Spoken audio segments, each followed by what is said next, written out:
India's first indigenous aircraft carried warship INS Vikrant. First satellite launched by India was called satellite Aryabhat 19 April 1975. When is the World Day Against Child Labor Day celebrated? 12 June World Day Against Child Labor. When is Civil Service Day celebrated in India? 21 April civil service day. तो ये आप देख सकते हैं कि question कहाँ से आ रहे हैं।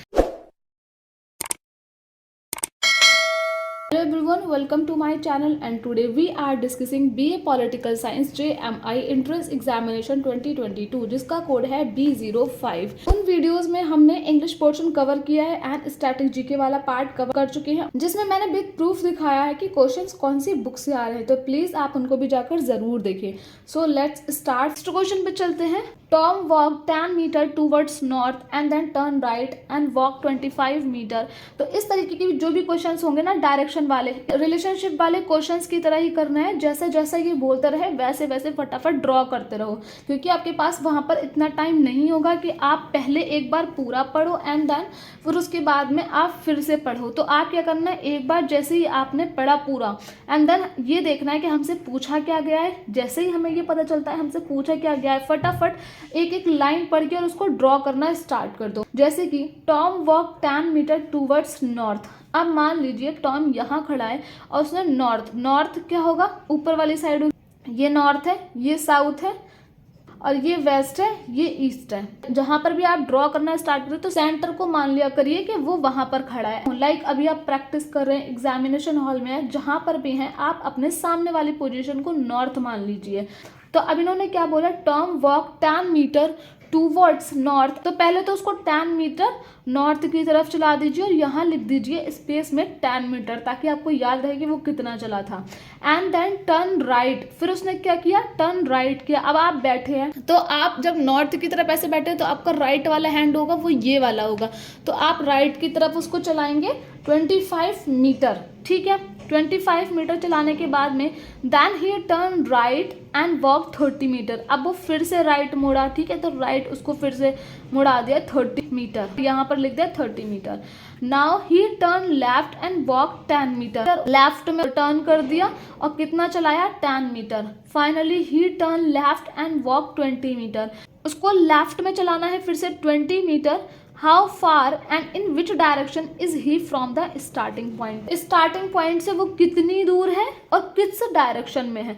तो वो चला कहाँ से था, यहाँ से चला था। ऐसे चलने के बाद में वो पहले 10 मीटर चला, देन 25 चला, देन 30 चला, देन 10 एंड देन 20। तो ये पूरा डिस्टेंस अगर 30 है तो 20 इससे कहीं ना कहीं नीचे लाई करता होगा। सपोज कर लेते हैं इतना लाई कर रहा है 20। उसके बाद में उन्होंने पूछा कि कितना दूर है, तो कितना दूर है वो बता देते हैं। ये 25 है तो ये भी कितना होगा, 25 होगा। पैरेलल लाइंस हैं तो सेम होगा डिस्टेंस। तो 25 ये हो गया एंड देन 10 ये हो गया। तो कितना हो गया, 25 प्लस 10 35। एंड यहाँ से जब आप देखेंगे ये हमारा डायरेक्शन था, तो यहाँ से आप देखेंगे ये कौन सी डायरेक्शन में है, ईस्ट में। तो इसका जो ऑप्शन डी होगा वो करेक्ट होगा, 35 मीटर ईस्ट। 70 में चलते हैं। Suresh walk 18 kilometre from house to the north. अब देखो फिर से ये वाला क्वेश्चन आ गया। तो 2 क्वेश्चन आपके रिलेशनशिप से थे, 2 क्वेश्चन आपके डायरेक्शन से हैं, उससे पहले आपके नंबर सीक्वेंस से हैं। तो एक एक टॉपिक से 2-2 क्वेश्चन अगर आएंगे तो आप देख सकते हैं कि आपके लिए एक एक टॉपिक कितना ज्यादा इंपॉर्टेंट है। जैसे जैसे हम पढ़ते रहेंगे वैसे वैसे हम ड्रॉ करते रहेंगे, ताकि हमारे पास ज्यादा टाइम एग्जामिनेशन हॉल में नहीं होता है। Suresh walk 18 kilometre from his house to the north. यहाँ पर खड़ा था सुरेश गया 18 किलोमीटर। ठीक है, ये है 18 किलोमीटर एंड देन 12 गया। उन्होंने बोला ईस्ट की तरफ भेज दो 12। ठीक है, भेज दिया हमने। 6 किलोमीटर गया साउथ की तरफ एंड देन वो टर्न बैक हो गया 12 किलोमीटर। मतलब जितना आया था वो ईस्ट की तरफ उतना ही उन्होंने वेस्ट की तरफ क्या कर दिया, टर्न कर दिया। तो वापस वो क्या हुआ, उसी डायरेक्शन में आ गया, यानी कि यहाँ से चला था और यहाँ आ गया। तो वो कौन से डायरेक्शन में है, नॉर्थ की तरफ है। ठीक है, तो इसका जो ऑप्शन बी होगा करेक्ट होगा north.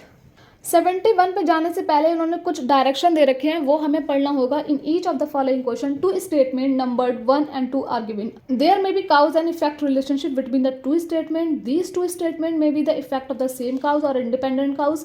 These statement may be independent cause without having any relationship. Read the both statement in each question and mark your answer is. तो इन्होंने दो स्टेटमेंट दे रखे हैं, बताना है कि इसमें से कौन सा काउज है और कौन सा फिर उसका इफेक्ट है। सपोज मान लीजिए आप दौड़ते दौड़ते क्लास जा रहे थे, आपका क्लास का टाइम जो था 8 AM था और आप लेट हो गए थे। 8:05 पे आप घर से निकले, तो आप क्या कर रहे थे, आप जल्दी जल्दी जा रहे थे। तो कारण क्या था जल्दी जल्दी जाने का, आप लेट हो गए थे क्लास में। फिर क्या होता है, आपकी बॉटल नीचे ज़मीन पे गिरती है और वो टूट जाती है। तो उस कारण की वजह से जो इफेक्ट हुआ वो क्या हुआ, आपकी बोतल टूट गई। तो वही कि क्या इसका काउज है, क्या कारण है, फिर इसका क्या इफेक्ट है। तो 71 है, the number of unemployed youth rose tremendously this year as compared to the previous year. इसमें एक वर्ड यूज किया है रोज। तो ये रोज जो है वो गुलाब वाला रोज नहीं है, ये रोज है राइज की फॉर्म है, सेकेंड और जो थर्ड फॉर्म आपने देखी होगी, बर्फ की first form, second form and third form. तो ये वो है, रोज का मतलब है बढ़ना। तो अनएम्प्लॉयमेंट क्या हो रहा है, बढ़ रहा है। सेकेंड है, a large number of candidate applied for the post of a manager in a bank against an advertisement of the job in a newspaper। अब इसमें से हमें ये पता लगाना है कि कौन सा इसमें से काउज है और कौन सा इफेक्ट है, यानी कि क्या ऐसा हुआ जिसकी वजह से रिजल्ट ये निकला। क्योंकि अनएम्प्लॉयमेंट बढ़ा, इसीलिए ज़्यादा से ज़्यादा लोगों ने मैनेजर की पोस्ट के लिए अप्लाई किया। तो कारण क्या था, अनएम्प्लॉयमेंट ज़्यादा था, इसीलिए ज़्यादा से ज़्यादा लोगों ने क्या किया, मैनेजर की पोस्ट के लिए अप्लाई किया एडवर्टाइजमेंट देखते ही। जो फर्स्ट वाला स्टेटमेंट है वो काउज है, अनएम्प्लॉयमेंट कारण है जिसकी वजह से रिजल्ट ये निकला। तो option B is the correct answer. Statement first is the cause and statement second is its effect. Next question पे चलते हैं। 72 है, the literacy rate in the city is increasing for the last 3 year. 3 साल से, पिछले 3 साल से literacy rate जो है वो बढ़ रहा है। सेकंड है, the city administration has conducted extensive literacy programme to educate the illiterate people of the city. City administration है वो इलिटरेट पीपल को पढ़ा रहे हैं, एजुकेट कर रहे हैं, एक ऐसा लिटरेरी प्रोग्राम चला रहे हैं जिसके द्वारा एजुकेट किया जा रहा है इलिटरेट पीपल को। इसीलिए पिछले 3 सालों से लिटरेसी रेट जो है वो इंक्रीज हो रहा है सिटी में। किसकी वजह से ये इंक्रीज हो रहा है, क्योंकि ये इलिटरेट पीपल को पढ़ा रहे हैं। तो काउज क्या हुआ, ये हुआ। उसका रिजल्ट क्या आया, पॉजिटिव रिजल्ट आया। पिछले 3 सालों में सिटी के जो पीपल हैं लिटरेट हो रहे हैं, लिटरेसी रेट जो है वो बढ़ रहा है। तो काउज क्या है, स्टेटमेंट सेकंड जो है वो काउज है, इन्होंने ये प्रोग्राम चलाया जिसकी वजह से ये रिजल्ट आया। तो statement first is its effect. I hope अब आपको इतने अच्छे से समझ आ गया होगा कि आप पेपर में देने बैठेंगे तो आपको कुछ भी नहीं पढ़ के गए होंगे, फिर भी आपको कुछ ना कुछ तो याद आ ही जाएगा कि किसकी वजह से क्या हो रहा है और देन उसका रिजल्ट क्या रहा। नेक्स्ट पे चलते हैं। 73 है, frame with respect to picture. ठीक है, अभी पिक्चर होती है तो उसके चारों तरफ क्या लगा होता है, फ्रेम। उसी तरीके से कोई भी बुक होती है तो बुक की क्या होती है, बाइंडिंग होती है। तो option D is the correct answer, binding book.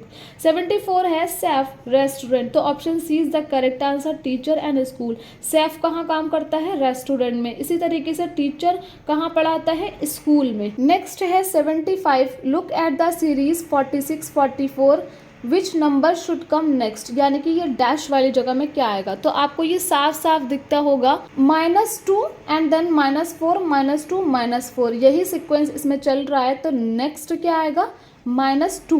32 is the answer. यहाँ पर -2 हुआ, देन -4 -2 -4, अब क्या आएगा, -2। तो 32 इज द आंसर।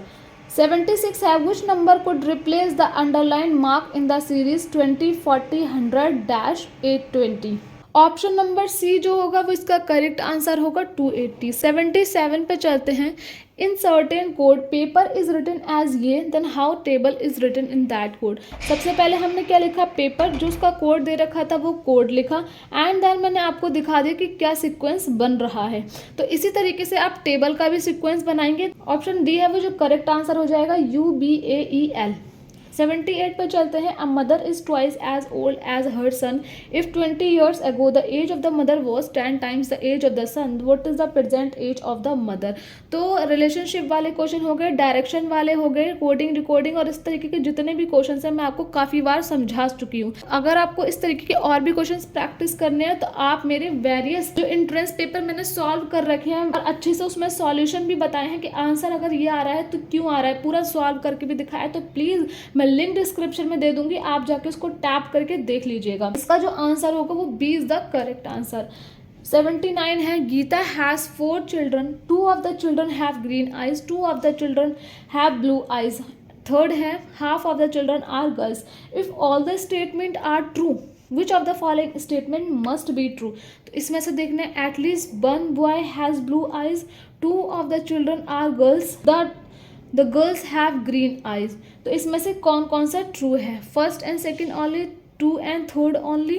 तो इसमें जो ऑप्शन डी होगा वो करेक्ट होगा, 2 ओनली, क्योंकि हमें और किसी का तो नहीं पता, क्योंकि इन्होंने इस्तेमाल किया है मस्ट बी ट्रू, यानी कि ट्रू होना ही होना है। तो हमें सिर्फ यही पता है कि 2 ऑफ द चिल्ड्रन जो है वो गर्ल हैं, इसके अलावा हम इसमें श्योर नहीं हैं। ये इसमें क्यों श्योर है? क्योंकि इन्होंने खुद ही बोल रखा है half of the children are girl, और टोटल कितने थे? 4 थे, तो उसमें से हाफ 2 हो गई, 2 जो है वो गर्ल्स हैं, तो सेकेंड वाला तो बिल्कुल ट्रू ही है, बाकी हम श्योर नहीं हैं। इसका जो ऑप्शन होगा डी वो करेक्ट हो जाएगा। नेक्स्ट क्वेश्चन पे चलते हैं। Read the following information to answer the given question. अब इस तरीके की भी मैंने AMU के जितने पेपर सॉल्व कराए हैं सब में मैंने क्वेश्चंस को समझा रखा है, तो प्लीज़ आप क्या करेंगे, इसको एक लाइन को पढ़ते रहेंगे एंड देन उनकी पोजीशन सेट करते रहेंगे। अगर आपको इस क्वेश्चंस की प्रैक्टिस करनी है तो जितने भी जामिया और AMU के मैंने पेपर सॉल्व कराए हैं उसमें बहुत डीपली रीजनिंग को समझाया है, तो प्लीज़ आप जाकर वो ज़रूर देखिएगा, ठीक है। तो आप इसको पढ़ लीजिएगा एंड देन इसको ऑप्शन बता देती हूँ। Option number B is the correct answer.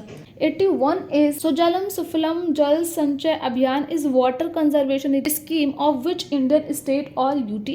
Option B is the correct answer, Gujarat. 82 is which among the following is a suitable term for the state of economy in which economic activity is slowing down but wages and price continue to rise? Option D is the correct answer, stagflation. Inflation की मैंने यहाँ definition लिख रखी है, the rate of increase in price over a given period of time. Deflation की भी लिख रखी है, deflation is a decrease in the general price level of goods and services. Hyper inflammation की भी लिख रखी है, monetary inflation occur at a very high rate. Option D is the correct answer, stagflation. 83 पे चलते हैं। Which company has partnered with the Trivandrum based SCTIMST institute of commercial production covid kits? Option B is the correct answer, Tata group. Theory of natural selection was proposed by, option B is the correct answer, Darwin. बहुत repeated question है, AMU में भी कई बार पूछा है, BLLB में भी कई बार पूछा है, अरिहंत में भी दे रखा है, तो प्लीज़ आप इसको ज़रूर से पढ़ के जाइएगा। 85 है। Who wrote the book new dimension of India's foreign policy? Option A is the correct answer, Atal Bihari Vajpayee. Most repeated question है।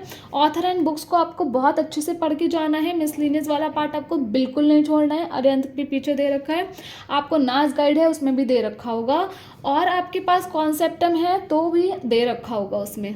86 है। When was the Indian meteorological department established? 1875। और ये कब हुआ था? 15 Jan. Option B is the correct answer. 87 है। Which of the following books have been written by Abul Fazal? कौन कौन सी बुक लिखी है? आईने अकबरी भी लिखी है, अकबरनामा, तो बोथ ऑफ देम, ठीक है। मोस्ट रिपीटेड क्वेश्चन है, अरिहंत से आया है। Who wrote the book India from midnight to the millennium? Option B is the correct answer, Shashi Tharoor. Shashi Tharoor की बुक्स और भी दे रखी है अरिहंत में, वो भी पढ़ना है, और भी बुक्स एंड ऑथर चाहिए तो आप मुझे बता दीजिएगा, मेरे पास एक लिस्ट है वो मैं आपके साथ शेयर कर दूंगी, उस पर भी वीडियो बना दूंगी। 89 है। Which union ministry is the nodal ministry for the implementation of E Vidhan project under the digital India programme? Option C is the correct answer, ministry of parliament affair. Question number 90 है। A 100-day campaign to provide potable piped water supply in school and Anganwadi center has been launched under which mission? Option A is the correct answer, Jal Jeevan Mission. 91. Naseem Al Bahar is a bilateral naval exercise between India and which country? Option number C है, Oman. और इसमें थोड़ा सा और देख लेते हैं, between the Indian navy and the royal navy of Oman. 92 है what is the name of India's first indigenous aircraft carrier which is being build at Cochin. तो option C is the correct answer Vikrant. और मैं ये आपको दिखा देती हूँ कि ये क्वेश्चन कहाँ से आया है। अरिहंत में मैं पहुंच गई पेज नंबर 1110 पे, फर्स्ट इन इंडिया। 9 वाला देखेंगे कि सैटेलाइट जो फर्स्ट इन इंडिया में कौन सी है, आर्यभट्ट। और उसके ऊपर जैसे आप देखेंगे एयरक्राफ्ट कैरिज वॉरशिप कौन है, INS विक्रांत। तो ये क्वेश्चन यहीं से आया है। तो आप देख सकते हैं कि क्वेश्चन कहाँ से आ रहा है। 93 है who was the first law and justice minister of independent India who was conferred Bharat Ratna in 1990 posthumously. Option number C is the correct answer, BR Ambedkar. First law and justice minister तो डॉक्टर BR अम्बेडकर ही थे, तो इसको आप याद रखिएगा। 54 है operation Meghdoot is commemorate as which day on April 13 every year by the Indian army. Option B is the correct answer, Siachen day. 95 है the first satellite launch by India was called Aryabhata. Again हमने आर्यन ली, ये दे रखा है कि फर्स्ट इन इंडिया और ये दे रखा है सैटेलाइट। तो आर्यभट्ट 19 अप्रैल 1975। तो ये आपको बहुत अच्छे से पढ़ना है, फर्स्ट इन इंडिया। उसके अलावा नेशनल एम्बलम भी बहुत अच्छे से पढ़ना है और मैंने शॉर्ट्स में भी कराए हैं नेशनल एम्बलम, तो आप उनको भी जाकर देख लीजिएगा, ठीक है। बाकी ये सारे आपको बहुत अच्छे से पढ़ने हैं। 96 है when is the world day against child labour day celebrated. Option number B is the correct answer, 12 June. फिर से हमने ले ली अरिहंत और हम पेज नंबर 115 पे आ गए, important dates of the year वाले पे, ठीक है। 115 पे आने के बाद जैसे ही हम जून पे पहुंचे और ये दे रखा है 12 जून को world day against child labour. तो आप देख सकते हैं कि क्वेश्चन एक ही बुक से आपके कितने क्वेश्चन आ रहे हैं, तो ये बुक बहुत ज़्यादा इंपॉर्टेंट है। नेक्स्ट पे चलते हैं।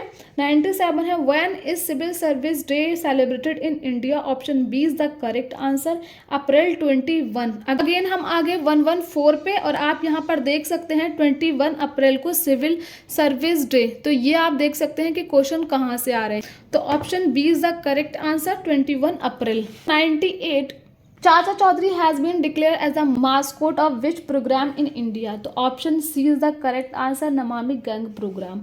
99 है PM BJP which is seen in news recently stand for. Pradhan Mantri Bharatiya Jan Aushadhi Pariyojana. 100 है Shiv Kumar Sharma is famous for playing which instrument.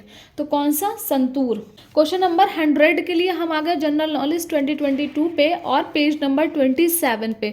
27 में ये आप देखेंगे आर्ट एंड कल्चर वाला जो दे रखा है, इसी के जस्ट सामने है संतूर 2nd नंबर पे और यहाँ दे रखा है शिव कुमार शर्मा। तो आप देख सकते हैं कि ये 100 वाला क्वेश्चन कहाँ से आया है, Shiv Kumar Sharma is famous for playing which instrument, santoor. तो आप देख सकते हैं कि क्वेश्चन कहाँ से आ रहे हैं। अगर आपको वीडियोस अच्छी लगती हो तो प्लीज़ लाइक करें, चैनल को सब्सक्राइब करें और अपने फ्रेंड्स के साथ में शेयर करें। बेल नोटिफिकेशन की ऑन कर लें ताकि जब भी मैं वीडियो अपलोड करूं आप तक पहुंच जाए। और हाँ, अगर आपको हमारा ग्रुप 5 प्रिपरेशन सेशन ज्वाइन करना है, हमारे साथ डेली प्रैक्टिस करनी है, अपने डाउट्स क्लियर करने हैं, प्रॉपर नोट्स लेने हैं, तो प्लीज़ आप हमें ग्रुप सेशन में ज्वाइन कर लीजिए। टेलीग्राम की लिंक मैं डिस्क्रिप्शन बॉक्स में दे दूंगी, वहां से आप मुझे मैसेज करके अपना कंफर्मेशन दे सकते हैं। अगर शॉर्ट्स अभी तक नहीं देखे हैं तो आप हमारे शॉर्ट्स जरूर देखें, उसमें नोट्स प्रोवाइड करती हूँ, क्योंकि ऐसे मैं आपको नोट्स नहीं प्रोवाइड कर पाती हूँ, तो मैं शॉर्ट्स के द्वारा आपको नोट्स भी प्रोवाइड करती हूँ। तो आप प्लीज़ हमारे शॉर्ट्स भी जाकर देखें और उससे अपने नोट्स मेंटेन करें। ज़्यादा से ज़्यादा लाइक करें, वीडियोस को शेयर करें। आप मुझे कमेंट करके बता सकते हैं आपको और किन किन पेपर्स के एनालिसिस चाहिए, ताकि मैं आपको बहुत डिटेल वीडियो बनाकर दूँ, ज़्यादा से ज़्यादा आपकी हेल्प करूँ। और आपको जो भी क्वेश्चन है, जो भी क्वेरी है, आप मुझे कॉमेंट सेक्शन में पूछ सकते हैं। मिलते हैं आपसे नेक्स्ट वीडियो में, तब तक के लिए बाय बाय, टेक केयर।